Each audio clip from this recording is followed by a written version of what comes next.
U jednom gustom i šarenom jesenjem šumarku živio je veliki smeđi meda po imenu Grga. Grga je bio dobar, nežan, jak, ali i jako, jako nervozan. Dok su druge životinje uživale u lišću, pesmi vetra i šuškanju grančica, Grga je stalno gunđao. Previše je bučno. Zašto mi sova šušti iznad glave? Zašto veverice skaču kao da je trka?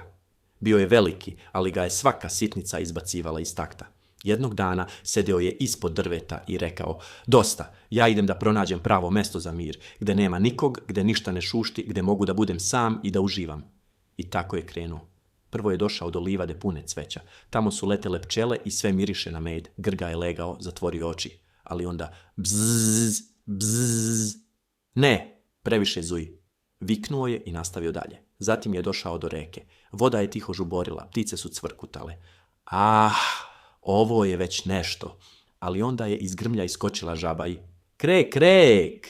Grga je skočio. Ni ovdje nema mira. Nastavio je dalje i popeo se do planine. Tamo je bilo tiho. Nema ptica, nema žaba, samo vetar. Sedeo je i sedio, satima. Nikoga nije prekidao. Ali onda nešto čudno. Tišina mu je postala pretiha. Nije bilo ničeg da ga podsjeti da nije sam. Nije bilo ni šuškanja, ni igre, ni topline. Samo praznina. Da li je ovo mir ili usamljenost? Pitao se.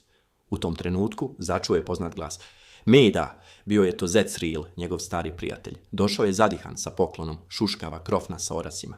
Čuli smo da si otišao da tražiš mir, ali zaboravio si da podeliš jesen sa nama. Grga je prvi put tog dana čutao i osmehnuo se. Seo je sa riletom, pojeo krofnu i pustio da vetar malo šušti. Tog trenutka je shvatio. Možda mir nije tamo gde nema nikog, već tamo gde te neko voli, ali ti daje prostor da dišeš.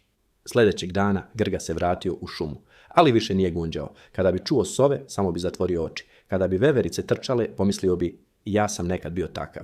I kada bi mu neko rekao: ti si sad baš miran, Grga, on bi odgovorio: nisam miran jer je tišina, već zato što znam da sam tu gde pripadam. Poruka za kraj.